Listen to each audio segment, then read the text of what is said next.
Sobre endometriosis con la doctora Gladys Germano, pero ahora vamos a ver esta enfermedad desde el lado de la paciente, y en este caso estamos en contacto con Lucía Mota. Buenas tardes, Lucía, y gracias por atendernos. No, gracias a ustedes. Buenas tardes, Cairo, Jaime y toda la audiencia, y gracias por darnos el espacio para hablar de esta patología que afecta a tantas personas en el mundo. Por favor. Lucía, como esto es radio y no se nos ve la cara, y no tenemos por qué ser tan coquetos, yo me voy a tomar el atrevimiento de preguntarme cuántos años tenés. Yo tengo 41 años. Sos un atrevido, no sos caballero, una persona de 41 años, no se una dama no se le conoce. Es una dama, al lado nuestro es una gurisa, realmente, esa es la verdad. Así bueno, que, fui alumna de Jaime, así que imagínate. Mirá. ¿Cómo estás? ¿Cómo estás, Jaime? Muy ¿Todo bien? Y de las buenas. De las buenas, mira qué bueno, qué lindo, gracias. No, te preguntaba, ¿sabés por qué te preguntaba tu edad? Porque la doctora nos contaba que bueno, que esta enfermedad empieza ya a manifestarse en las primeras menstruaciones y uno se pregunta cuánto tiempo estuviste en esta situación sin saber que tenías endometriosis. Esa es una excelente pregunta y creo que es el principal problema que tenemos todas las pacientes. Yo empecé, desde que tengo recuerdo de menstruar, recuerdo tener problemas. Siempre cuento el antecedente así más joven que tengo fue en el liceo, que una vez tuve una hemorragia, que un charco de sangre debajo mío en clase, y a nadie pareció llamarme la atención eso en aquel momento, ¿no? También recuerdo desde chiquita perderme actividades o cosas porque el dolor no me permitía hacerlos. Eso pasa desde la endometriosis, como decía la doctora, se manifiesta desde temprana adolescencia, desde la primera menstruación. Lo que suele suceder también, que eso quizás es lo que más énfasis queremos hacer nosotros desde el lugar de pacientes, es que obtener un diagnóstico es muy difícil. Una paciente pasa en promedio por 10 especialistas y alrededor de 8 años antes de obtener un diagnóstico. En mi caso, por ejemplo, yo conté ahí esa primera historia de los 13 años, pero no tuve un diagnóstico hasta que tuve 36 años. Llevó que pasaran un montón de cosas en mi vida, como problemas con embarazos, todo lo que mencionó la doctora, para que alguien finalmente decidiera, bueno, vamos a abrir y ver qué hay. Y ahí finalmente obtuve mi diagnóstico, porque ese también... Una consulta, Lucía. Sí. Y hasta ese momento, digamos, el testimonio era... La menstruación me viene con dolor, es decir, como que era una característica tuya, ¿no? Que le sucede a muchas mujeres, pero como que es muy dolorosa, como que no se mira hacia otro lado. No, exacto, y es, no sé, vas a consultar y te dicen, no, la menstruación duele, es normal que duela. Lo que claro, nunca te dicen, no es normal que te impida continuar con tu vida cotidiana. Y eso es lo que le pasa muchas veces a las pacientes que tienen endometriosis, tienen 1, 2 veces al mes, o cuando están menstruando, o cuando están ovulando incluso, que el dolor termina siendo incapacitante. Entonces, la menstruación duele, sí, pero si te incapacita, eso señala que hay algo mal. Pero también, como mencionaba la doctora, no es un análisis que vos puedas hacer un análisis de sangre o inclusive ecografías, porque las ecografías especializadas, por supuesto que no están cubiertas por el sistema de salud, y en muchos casos tampoco muestran la lesión, porque no necesariamente que no se vea no significa que no la tenga. Por ejemplo, en mi caso, ninguna ecografía jamás mostró absolutamente nada, y cuando me abrieron estaba llena de endometriosis. Entonces tampoco es una garantía de que no lo tengas. ¿Cuánto tiempo la padeciste hasta ese momento? Y bueno, y yo te diría que como 23 años. Claro, 23 años. Y bueno, y ahí también pasa todo el proceso que se empieza después, que es aprender sobre la enfermedad, que es la parte más difícil quizás, porque, bueno, hay muy poca investigación, hay muy poca información certera o correcta. Recién ahora se está empezando como a investigar un poco más o a hablar un poco más. La mayoría de los ginecólogos no se sienten cómodos tratando a pacientes con la enfermedad. Hasta hace unos pocos años atrás se hablaba de la cirugía de ablación, la que te cauteriza en la herida como una solución. Una vez que te operaste ya estás. Y estadísticamente a los 2 años al 80% de los pacientes les vuelve esa misma lesión. Entonces, todo eso es toda estadística nueva que se ha estado investigando, recolectando información en los últimos 5 años, y básicamente porque los sistemas públicos de salud tienen un gasto enorme en analgesia y empezaron a deshilachar, y ahí descubrieron que la mayoría de los consumidores de analgesia eran pacientes con endometriosis. Lucy. Entonces así gobiernos como el de Reino Unido o Australia destinaron fondos para investigación, para ver cómo se puede gastar menos, pero a los hechos a nosotros nos viene muy bien, porque finalmente se empieza a saber cosas. Y eso es lo que yo te decía, el camino más duro es una vez que vos tenés un diagnóstico, es aprender, porque la enfermedad es crónica, es multisistémica y cada cuerpo es diferente, cada persona es diferente. Entonces, básicamente, no sabes para dónde agarrar. Esa es la primera cosa que te pasa. ¿Y ahora qué hago? Porque el tratamiento hormonal funciona así hasta que no te funciona. O puede que no le funcione. Por ejemplo, a mí nunca ningún tratamiento hormonal me funcionó. Hay gente a la que funciona bárbaro y el mismo que a mí me hizo horrible, tengo una amiga que es lo mejor que le pasó en la vida. Entonces eso también depende de cada persona y como hay tan poca investigación, es ensayo y error. Y vos estás hablando de una persona que vive con dolor crónico, que tiene otro tipo de síntomas también, ¿no? Porque los más comunes son el dolor pélvico, el dolor de la pierna, siempre hay una pierna que duele por mismo la congestión pélvica y la opresión de los nervios, los síntomas gastrointestinales que son muy fuertes y feos, y esos son casi que el 100% de las pacientes los tienen. Entonces vos tenés una persona que ya de por sí está en una situación vulnerable, desgastada, cansada, que no puede dormir y todo eso, y además no hay un centro de referencia, un médico de referencia, alguien que te pueda guiar en qué es lo que tenés que hacer.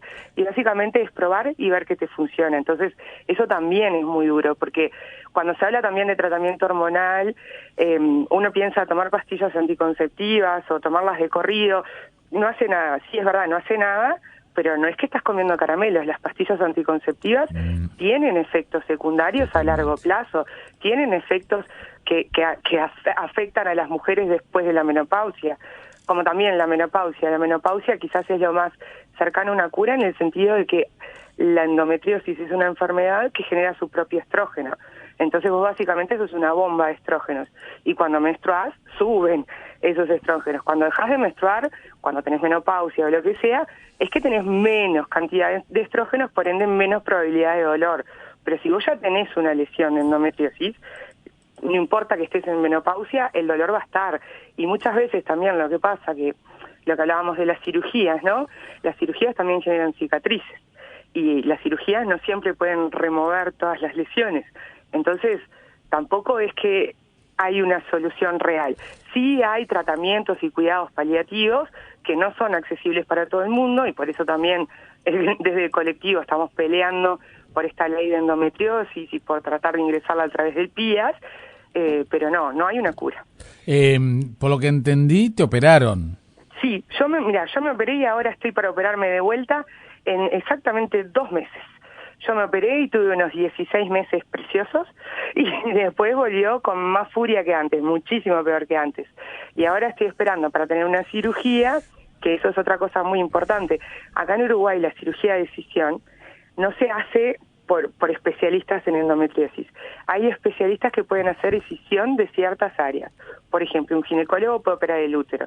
Pero la endometriosis generalmente no afecta solo el útero, afecta otros tantos órganos. Entonces vos necesitas otros especialistas que puedan ser capaces de sacar ese pedazo de órgano. Y eso acá en Uruguay no existe, y por eso también es que peleamos por la ley, porque, bueno, necesitamos que haya profesionales que se puedan capacitar. Lo más cercano que tenemos acá es tanto Argentina como Brasil, y los costos, por supuesto, que son astronómicos, ¿no?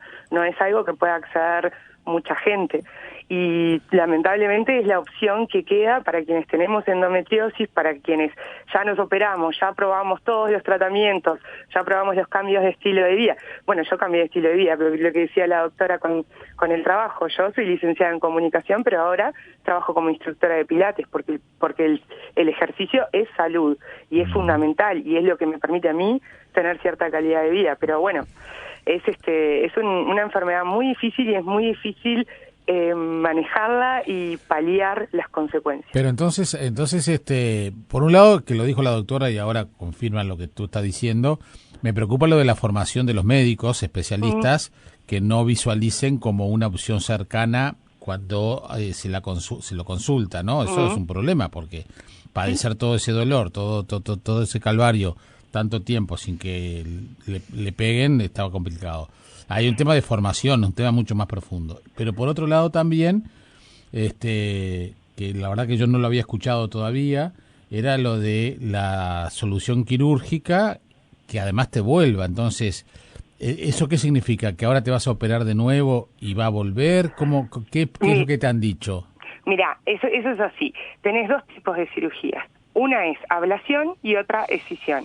En la ablación, que es la que se hace en Uruguay, la que le hacen al 100% de las personas que se operan acá en Uruguay, lo que te hacen es cauterizar, quemar el tejido. Ahí, estadísticamente, a los 2 años, el 80% de los pacientes tienen los mismos síntomas o peores, ¿tá?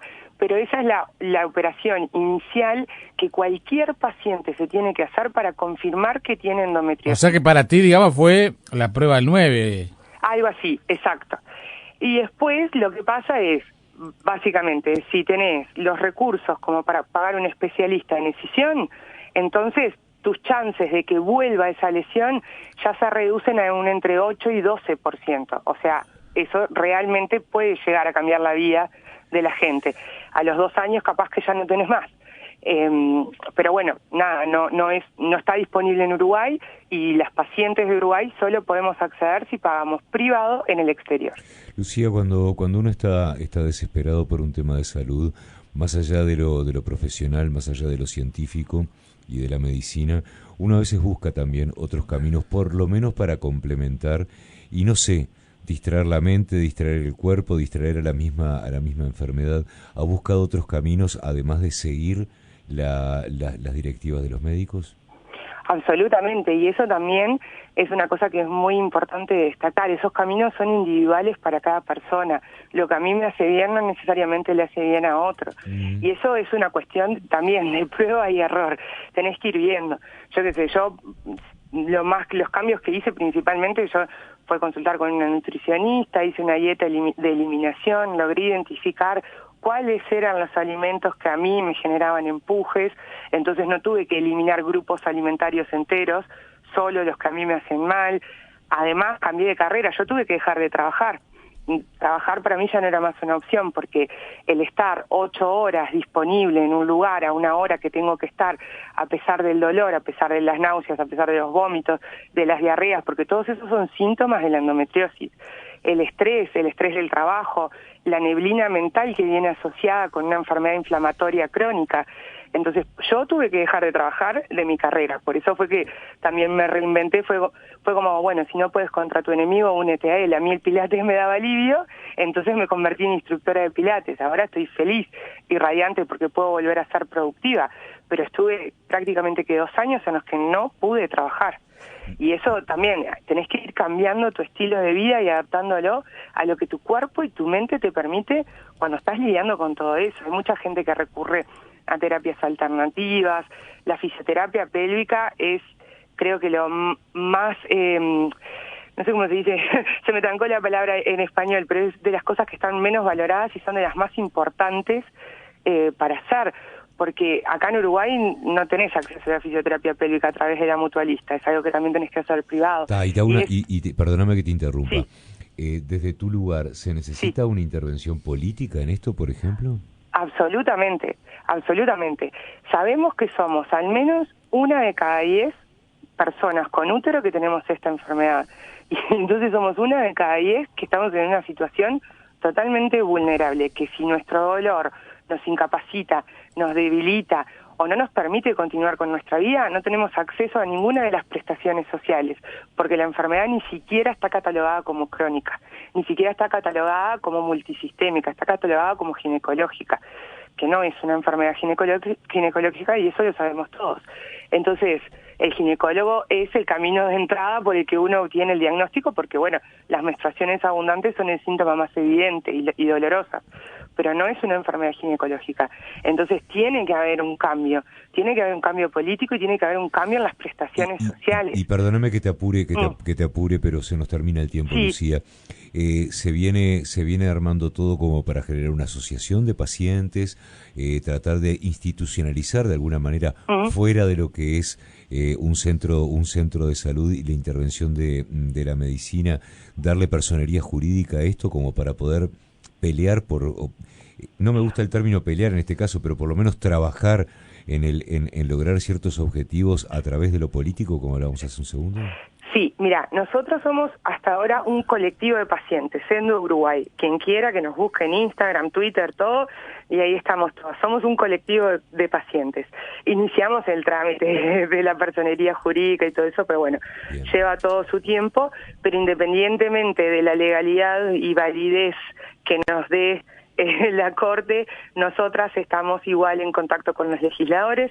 Presentamos un proyecto de ley en marzo del año pasado que fue ingresado a través de la Cámara de Senadores por el senador Charles Carrera, y bueno, y ahora lo que nosotros queremos es pelear para que, bueno, se trate, se discuta. En estas últimas semanas hubo una proyección de un documental que hizo Hillary Clinton justamente como para conseguir fondos en el Senado, y se invitó a muchos legisladores, lo organizó una colega nuestra de Endocomunidad, y se invitó a muchos legisladores, y bueno, ayer, por ejemplo, se habló en la Cámara de Senadores y se dijo que el cambio es necesario. Entonces está bueno que el sistema político por lo menos está empezando a considerar que, bueno, si somos tantas, necesitamos una respuesta, porque vivir con dolor no es vida. Muy bien. Lucía, muchas gracias por atendernos y muchas gracias por estos minutos. Sí, un gusto. Gracias a ustedes, Besos, chao. Que pases bien. Que pases bien. Bueno, era Lucía Mota, paciente con endometriosis.